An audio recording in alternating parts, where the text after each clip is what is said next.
Hello everyone, welcome to my আনহাস blog. কী অবস্থা সবার?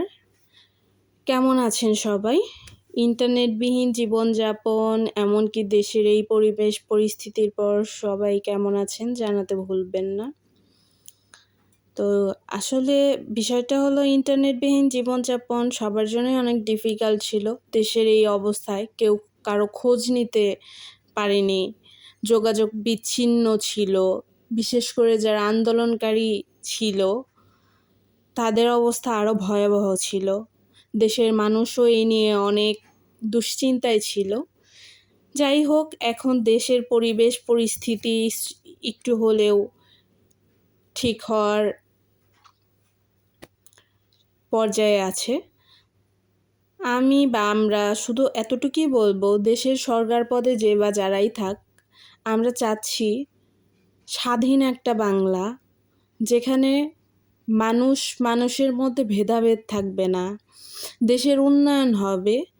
এমনকি সন্ত্রাসমুক্ত একটা দেশ চাচ্ছি, যেখানে রাজনীতি থাকবে না, কোনো দলের সাথে দলের রেষারেষি থাকবে না। সেক্ষেত্রে সরকার পদে যে বা যারাই যাক, দেশের জন্য যারা কাজ করতে পারবে তারা যাতে দেশের উন্নয়ন করতে পারে, এটাই চাচ্ছি। এই ভিডিওগুলি আমার করা ছিল বেশ কিছুদিন আগে, কিন্তু দেশের এই পরিবেশ পরিস্থিতির জন্য ভিডিও আপলোড বা ভয়েস ওভার কোনোটাই দেওয়ার মন মানসিকতা বা ইচ্ছা শক্তি কোনোটাই ছিল না। কিন্তু আস্তে আস্তে এখন আমাদের কাজ করতে হবে, ভালো কিছু করার চেষ্টা সবারই করতে হবে।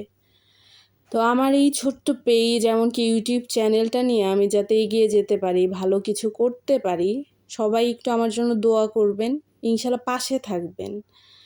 ক্ষুদ্র থেকে যাতে ভালো কিছু করে সবাই দাঁড়াতে পারে, সবাই সবার পাশে থাকবেন, উপকার করবেন। তো যাই হোক, ওই দিন সারাদিন বৃষ্টি ছিল।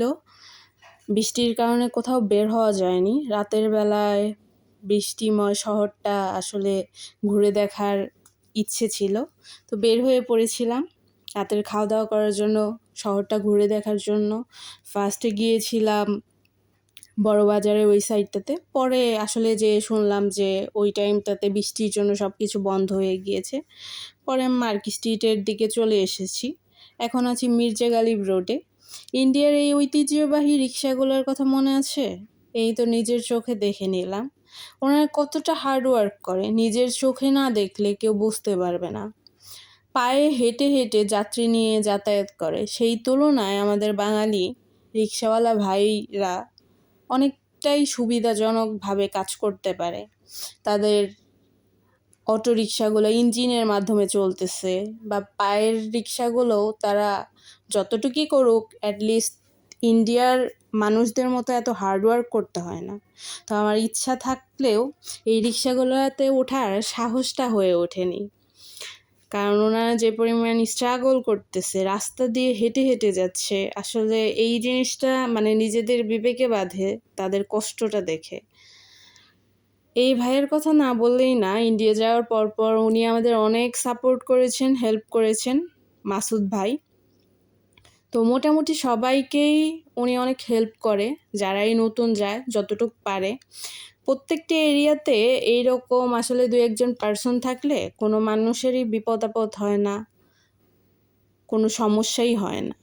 তো উনি আমাদের হোটেল খুঁজে পাওয়ার থেকে শুরু করে সার্বিকভাবে যতটুকু পেরেছে পাশে থেকেছে। তো ওনাকে অসংখ্য ধন্যবাদ জানাচ্ছি।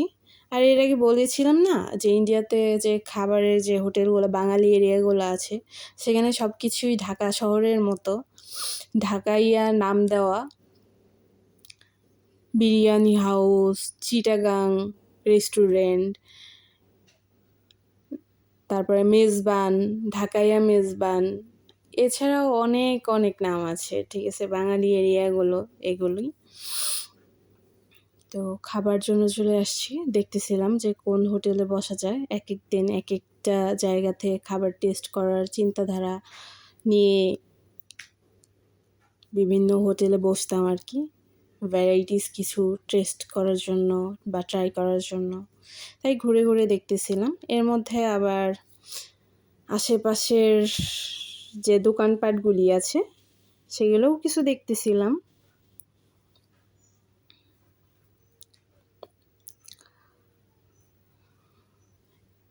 এইখানে বেশ কিছু দোকানপাটে কাপড়ের দোকান নিয়ে বসেছিল, অনেক রিজনেবলে 300, 400, 500 টাকায় 3 পিসগুলো তারা বিক্রি করতেছিল।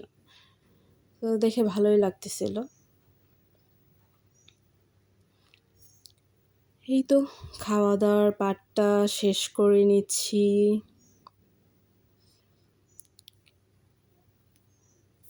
খাওয়া দাওয়া শেষ করে চলে যাচ্ছি হোটেলের দিকে, গন্তব্যে হাঁটতে হাঁটতে। বেশ ভালো লাগছিল, বৃষ্টিময় রাস্তাঘাট, কী পরিমাণ নিট অ্যান্ড ক্লিন। এমনকি রাস্তা দিয়ে ফুল গাছ থেকে ফুল পড়ে মনে হয় ফুলের বিছানার মতো হয়ে গিয়েছে, ফুলের রাস্তা। হাঁটতে ভালোই লাগছিল বেশ। আর ইন্ডিয়ার একটা ফেমাস জিনিস হলো, সবাই মনে হয় যে খাবারের পরে চাটা কেউ মিস করে না। তো আমিও যতদিন ছিলাম খাওয়া দাওয়া শেষ করেই যেখানেই চা হোক চা খাওয়া হয়েছে। আর এই মালাই চাগুলি অনেক মজাদার ছিল। বিভিন্ন জায়গায় তারা মালাই চা বিক্রি করে। ইন্ডিয়ার চাগুলি এক কথায় অসাধারণ ছিল। আর খাওয়া দাওয়া শেষ করে এক কাপ চা না হলে তো আর হয় না, তাই না? খাবারটা জমে না। দেন আমি মজাদার একটা কুলফি মালাই নিয়েছিলাম, আইসক্রিম। অনেকে আবার দেখে প্রশ্ন করতে পারে যে গরম চা পাশাপাশি আবার আইসক্রিম, আসলে এক একজনের টেস্ট বাট এক এক রকম। কিন্তু আমি আইসক্রিম এমনকি চকলেট লাভার, যেখানে আইসক্রিম দেখব অবশ্যই ভালো লাগলে খেতেই হবে। তো এই তো আমি আইসক্রিমটা খেতে খেতে আমাদের হোটেলের কাছে চলে এসেছি। আমাদের হোটেলটার নাম হীরা হলিডে লাক্সারিয়াস হোটেল। হোটেলের বাইরের কিছু ভিউ নিয়ে আমি হোটেলের ভিতর প্রবেশ করছি। হোটেলের ভিতরের কিছু ভিউ নিয়ে নিয়েছিলাম রিসিপশনের। এটা রিসিপশন এরিয়া। এখান থেকে আমি আমাদের রুমের চাবি নিয়ে রুমের দিকে রওনা হচ্ছি। আমার আইসক্রিম খাওয়া দেখে কেউ দয়া করে কোনো কমেন্টস করবেন না।